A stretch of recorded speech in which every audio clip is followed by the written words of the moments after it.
नमस्कार। आज हम दिल्ली सल्तनत के उस दौर की बात कर रहे हैं जब साम्राज्य अपनी चरम सीमा पर था। मतलब लाहौर से लेकर दक्षिण में मदुरै तक फैला हुआ। और इस विशाल साम्राज्य पर राज किया एक ऐसे वंश ने जिसने दिल्ली पर सबसे लंबे लगभग 94 साल हुकूमत की, तुगलक वंश। हमारे पास जो स्रोत हैं वो इस वंश की एक बहुत ही दिलचस्प तस्वीर दिखाते हैं। ये कहानी सिर्फ जीत और हार की नहीं है। नहीं, बिल्कुल नहीं। ये कहानी है बड़े बड़े सपनों की, कुछ बहुत साहसिक प्रयोगों की और फिर उन प्रयोगों के भयानक नतीजों की।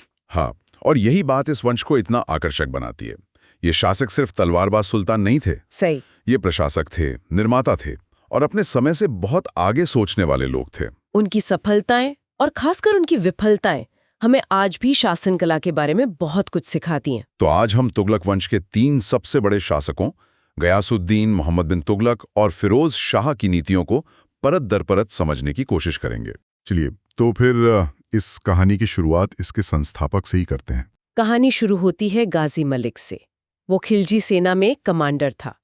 1320 में उसने खिलजी वंश के आखिरी शासक को हराया और दिल्ली की गद्दी पर बैठा। और अपना नाम रखा गयासुद्दीन तुगलक। हाँ, लेकिन उसने जो उपाधि ली वो बड़ी दिलचस्प है, गाजी। इसका मतलब होता है काफिरों का वध करने वाला। ये उपाधि लेने वाला वो दिल्ली का पहला सुल्तान था। ये किस तरफ इशारा कर रहा था? देखिए, ये एक बहुत ही सोचा समझा राजनीतिक कदम था। उसे विरासत में एक ऐसी सल्तनत ली थी जिसका खजाना बिल्कुल खाली था। हाँ, मुबारक शाह खिलजी की फिजूल खर्ची ने सब खत्म कर दिया था। प्रशासन भी चरमराया हुआ था। तो उसे अपनी वैधता साबित करनी थी। अच्छा। गाजी की उपाधि लेकर उसने खुद को इस्लाम के रक्षक के तौर पर पेश किया, जिससे उसे कट्टरपंथी उलेमाओं और अमीरों का समर्थन मिला। पर उसका असली ध्यान तो सल्तनत की आर्थिक हालत सुधारने पर था। और उसने आते ही कुछ ऐसे काम किए जो वाकई में दूरदर्शी लगते हैं। जैसे वो दिल्ली सल्तनत का पहला सुल्तान था जिसने बड़े पैमाने पर सिंचाई के लिए नहरें बनवाना शुरू किया। बिल्कुल। और ये सिर्फ एक कंस्ट्रक्शन प्रोजेक्ट नहीं था, ये सोच में एक बहुत बड़ा बदलाव था। एक शासक अब सिर्फ टैक्स वसूलने वाला नहीं, बल्कि खेती की पैदावार बढ़ाने में भी निवेश कर रहा था। और डाक व्यवस्था का क्या? उसे भी तो उसने बहुत कुशल बनाया था। जी हाँ, उसने हर 3/4 मील पर धावक तैनात किया। इससे क्या हुआ कि संचार की गति अविश्वसनीय रूप से बढ़ गई। मतलब साम्राज्य के दूर दराज के कोनों से जानकारी तेजी से आती थी और सुल्तान के आदेश तेजी से पहुंचते थे। ये सीधे सीधे कंट्रोल और गवर्नेंस से जुड़ा हुआ मामला था। लेकिन किसी भी सल्तनत की रीढ़ तो उसकी टैक्स पॉलिसी होती है। यहाँ उसने क्या अलग किया? हमने रस्म मेयान के बारे में पढ़ा है। बिल्कुल। रस्म मेयान का मतलब है मध्यम मार्ग। ये एक बहुत ही व्यवहारिक नीति थी। उसने अपने अधिकारियों को साफ साफ कहा, किसानों पर इतना ज्यादा टैक्स मत लगाओ कि वो खेती ही छोड़ दे। और इतना कम भी नहीं कि खजाना खाली रह जाए। बिल्कुल। उसने भू राजस्व को घटाकर उपज का 1/3 कर दिया और कहा कि टैक्स में एक बार में 110 या 111 से ज्यादा की बढ़ोतरी नहीं होगी। ये डगमगाती अर्थव्यवस्था को स्थिर करने का एक मास्टर स्ट्रोक था। पर ये उदारता क्या सबके लिए थी? सूत्रों में हिंदुओं के प्रति उसकी नीति को थोड़ा अलग बताया गया है। हाँ, यहाँ उसकी नीति में एक तरह का द्वंद्व दिखता है। उसका मानना था कि हिंदुओं को इतना अमीर नहीं होना चाहिए कि वे विद्रोह करने की सोचें, लेकिन इतना गरीब भी नहीं कि वे खेती बाड़ी छोड़कर ही भाग जाए। सही। ये एक बहुत ही महीन संतुलन साधने की कोशिश थी जो पूरी तरह से राजनीतिक नियंत्रण पर आधारित थी। और इसी नियंत्रण को बढ़ाने के लिए उसने अपने बेटे जौना खान को दक्षिण भारत भेजा था। हाँ, जौना खान, जो बाद में मोहम्मद बिन तुगलक के नाम से जाना गया, को उसने वारंगल के काकती साम्राज्य को जीतने का काम सौंपा। और वो सफल भी हुआ। हाँ, 1322 में एक भीषण लड़ाई के बाद जौना खान ने राजा प्रताप रुद्रदेव को हराया, वारंगल पर कब्जा किया और उसका नाम बदलकर सुल्तानपुर रख दिया। लेकिन गयासुद्दीन का अंत बहुत ही नाटकीय और रहस्यमयी है। 1325 में वो बंगाल से लौट रहा था और दिल्ली के बाहर उसके स्वागत के लिए एक लकड़ी का महल बनाया गया। और वही महल उसके ऊपर गिर गया। हाँ, जिससे उसकी मौत हो गई। क्या ये सिर्फ एक हादसा था? ये दिल्ली सल्तनत की सबसे बड़ी अनसुलझी पहेलियों में से एक है। कई इतिहासकार मानते हैं कि ये एक सोची समझी साजिश थी। और शक की सुई उसके बेटे जौना खान की तरफ जाती है। बिल्कुल, जिसे गद्दी पर बैठने की जल्दी थी। इस बात को इससे भी बल मिलता है कि उस महल को बनाने वाला आर्किटेक्ट बाद में जौना खान का मुख्यमंत्री बना। और यहीं पर सूफी संत निजामुद्दीन औलिया का वो मशहूर किस्सा भी आ जाता है, अनूस दिल्ली दूरस्थ। दिल्ली अभी दूर है। हाँ, कहते हैं गयासुद्दीन और औलिया में बनती नहीं थी। सुल्तान ने बंगाल से ही संदेश भिजवाया कि मेरे दिल्ली पहुंचने से पहले तुम दिल्ली छोड़ देना। इस पर औलिया ने जवाब दिया, हनूज दिल्ली दूरस्थ। और सुल्तान सच में कभी दिल्ली पहुंच ही नहीं पाया। और इस रहस्यमयी मौत का सबसे ज्यादा फायदा मिला जौना खान को, जो अब सुल्तान मोहम्मद बिन तुगलक के नाम से दिल्ली की गद्दी पर बैठा। और यहाँ से कहानी में एक बिल्कुल नया मोड़ आता है। मोहम्मद बिन तुगलक दिल्ली सल्तनत का सबसे पढ़ा लिखा, सबसे बुद्धिमान और शायद सबसे नाकामयाब सुल्तान। हाँ, उसे अरबी, फारसी, दर्शन, गणित, खगोल विज्ञान सब कुछ आता था।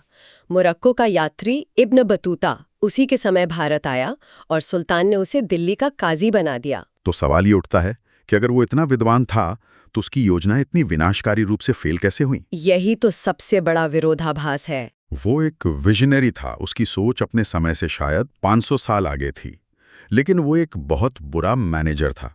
उसकी योजनाएं कागज पर तो शानदार थीं, पर जमीनी हकीकत से कोसों दूर थी। चलिए उसके सबसे कुख्यात प्रयोग की बात करते हैं, राजधानी बदलना। 1327 में उसने फैसला किया कि राजधानी दिल्ली से 1500 किलोमीटर दूर देवगिरी ले जाई जाएगी, जिसका नाम उसने दौलताबाद रखा। हाँ, कारण तो अच्छे लगते हैं, दक्षिण भारत पर बेहतर नियंत्रण और मंगोलों के हमलों से सुरक्षा। तो गड़बड़ कहाँ हुई? गड़बड़ हुई उसके तरीके में। उसने सिर्फ सरकारी दफ्तरों को शिफ्ट करने का आदेश नहीं दिया, बल्कि दिल्ली की पूरी आबादी को दौलताबाद जाने का हुक्म सुना दिया। पूरी आबादी को? हाँ, सोचिए जरा उस मंजर को। गर्मी के मौसम में लाखों लोग, बच्चे, बूढ़े, औरतें 1500 किलोमीटर की पैदल यात्रा पर निकल पड़े। हजारों लोग रास्ते में ही भूख, प्यास और थकावट से मर गए। ये तो एक मानवीय त्रासदी थी। बिल्कुल। और सबसे बड़ी विडंबना तो ये है कि कुछ ही सालों में उसे अपनी गलती का एहसास हुआ और उसने सबको वापस दिल्ली चलने का आदेश दे दिया। मतलब जो लोग बचकर दिल्ली पहुंचे, उन्होंने एक उजड़ी हुई दिल्ली देखी। जी, इस एक फैसले ने सल्तनत को आर्थिक और भावनात्मक रूप से कई साल पीछे धकेल दिया। उसके दूसरे बड़े प्रयोग पर आते हैं, दोआब में टैक्स बढ़ाना। गंगा यमुना का दोआब इलाका, सल्तनत का सबसे उपजाऊ क्षेत्र। सुल्तान को लगा कि यहां से और ज्यादा राजस्व वसूला जा सकता है। सोच तो गलत नहीं थी। सोच गलत नहीं थी, पर समय बिल्कुल गलत था। 1326 में उसने टैक्स को कई गुना बढ़ा दिया और बदकिस्मती से उसी साल उस इलाके में भयंकर सूखा पड़ गया। ओहो! किसान जो पहले से ही परेशान थे, उन पर टैक्स का बोझ इतना बढ़ गया कि उनके पास दो ही रास्ते बचे, या तो विद्रोह करें या अपनी जमीनें छोड़ के जंगलों में भाग जाएं। मतलब एक और अच्छी योजना, लेकिन गलत समय और गलत तरीके की वजह से पूरी तरह विफल हो गई। बिल्कुल। बाद में उसे गलती का एहसास हुआ तो उसने दीवाने कोही नाम का एक कृषि विभाग बनाया। किसानों को कर्ज बांटे, कुएं खुदवाए, पर तब तक बहुत देर हो चुकी थी। और फिर आता है उसका सबसे मशहूर आर्थिक प्रयोग, सांकेतिक मुद्रा, टोकन करेंसी। हाँ, 1329 में दुनिया में चांदी की कमी हो गई थी, तो सुल्तान ने एक बहुत ही आधुनिक विचार पेश किया। आज की कागजी मुद्रा जैसा? कुछ वैसा ही। उसने कहा कि हम चांदी के टंके के बराबर मूल्य के तांबे और कांसे के सिक्के चलाएंगे। विचार क्रांतिकारी था, पर फिर से कार्यान्वयन में गड़बड़ हो गई। हाँ, सुल्तान ने जो नए सिक्के बनवाए, उन पर कोई ऐसी जटिल डिजाइन या शाही मोहर नहीं थी जिसे नकल करना मुश्किल हो। तो नतीजा ये हुआ कि लोगों ने अपने घरों में ही टकसालें खोल लीं। हर सुनार, हर लोहार नकली सिक्के बनाने लगा। इतिहासकार बर्नी ने तो लिखा है कि हर हिंदू का घर टकसाल बन गया। ये तो भयानक है। इसका अर्थव्यवस्था पर क्या असर पड़ा होगा? पूरी अर्थव्यवस्था चौपट हो गई। बाजार नकली सिक्कों से भर गए। विदेशियों ने व्यापार करना बंद कर दिया। लोगों ने टैक्स भी नकली सिक्कों में देना शुरू कर दिया। और अंत में सुल्तान को हार माननी पड़ी। हाँ, उसने घोषणा की कि लोग अपने तांबे के सिक्के वापस देकर खजाने से चांदी के सिक्के ले जाएं। खजाने के बाहर तांबे के सिक्कों के पहाड़ लग गए और सल्तनत का खजाना पूरी तरह खाली हो गया। बिल्कुल। सैन्य मोर्चे पर भी उसकी योजनाएं उतनी ही महत्वाकांक्षी और विनाशकारी थीं, जैसे खुरासान और कराची अभियान। खुरासान यानी मध्य एशिया को जीतने के लिए उसने लगभग 3,70,000 सैनिकों की एक विशाल सेना तैयार की और उन्हें 1 साल का वेतन एडवांस में दे दिया। लेकिन वो अभियान कभी शुरू ही नहीं हुआ। नहीं, राजनीतिक परिस्थितियां बदल गईं। फिर उसने कराचिल यानी आज के हिमाचल के पहाड़ी इलाकों में सेना भेजी, लेकिन वो सेना खराब मौसम और मुश्किल रास्तों में ऐसी फंसी कि लगभग पूरी तरह नष्ट हो गई। इतनी सारी विफलताएं। तो क्या उसकी कहानी में सिर्फ यही है? नहीं। और यहीं पर वो एक पहेली बन जाता है। इन तमाम विफलताओं के बावजूद वो धार्मिक रूप से बहुत सहिष्णु था। वो हिंदुओं के होली के त्योहार में हिस्सा लेता था। अच्छा। हाँ, उसने जैन विद्वान जिन प्रभु सूरी को अपने दरबार में संरक्षण दिया। वो दिल्ली का पहला सुल्तान था जिसने अकाल संहिता बनाई और सूखे से पीड़ित लोगों को सरकारी मदद दी। तो वो एक बहुत ही जटिल व्यक्तित्व था। बिल्कुल, एक प्रतिभाशाली विद्वान और एक असफल शासक, दोनों एक ही व्यक्ति में। 1351 में ठट्ठा में उसकी मृत्यु हो गई और उसकी मौत पर एक इतिहासकार ने जो लिखा वो शायद उसके पूरे शासनकाल का सबसे सटीक सार है। हाँ, बदायूनी ने लिखा, आज राजा को अपनी प्रजा से और प्रजा को अपने राजा से मुक्ति मिल गई। मोहम्मद बिन तुगलक के बाद गद्दी पर बैठा उसका चचेरा भाई फिरोज शाह तुगलक, और वो अपने भाई से बिल्कुल अलग था। एकदम अलग। अगर मोहम्मद बिन तुगलक प्रयोगों और क्रांतियों का नाम था, तो फिरोज शाह स्थिरता और कल्याण का। उसे तो सल्तनत युग का अकबर भी कहा जाता है। बिल्कुल, उसने अपने भाई की नीतियों से हुई तबाही को देखा था, इसलिए उसका पहला मकसद था अमीरों, उलेमाओं और सेना को खुश करना। तुष्टीकरण की नीति। हाँ, उसने आते ही मोहम्मद बिन तुगलक के समय के लगभग 24-28 तरह के कष्टदायक टैक्स खत्म कर दिए। और सिर्फ 4 टैक्स लगाए जो शरीयत के हिसाब से थे।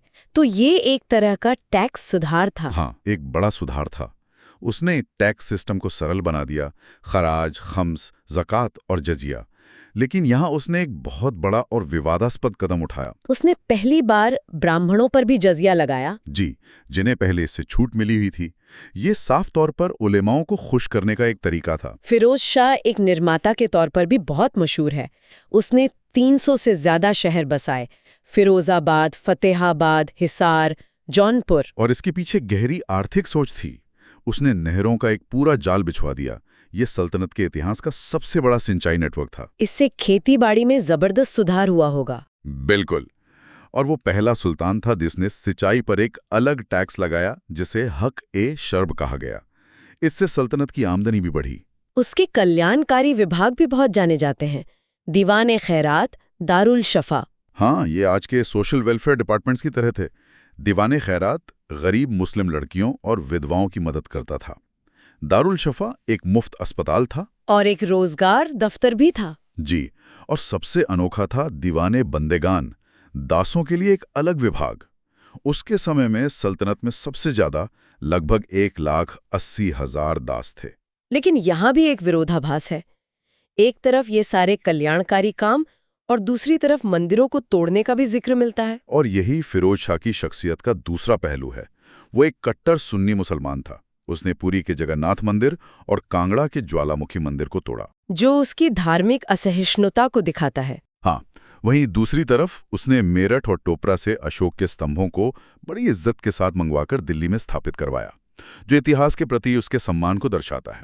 वो एक ही समय में निर्माता भी था और विध्वंसक भी। 1388 में फिरोज शाह की मौत के बाद तुगलक वंश का पतन बहुत तेजी से हुआ। हाँ, उसके उत्तराधिकारी बहुत कमजोर थे और फिरोज की नीतियों ने अमीरों को इतनी ताकत दे दी थी कि उसकी मौत के बाद वो बेकाबू हो गए।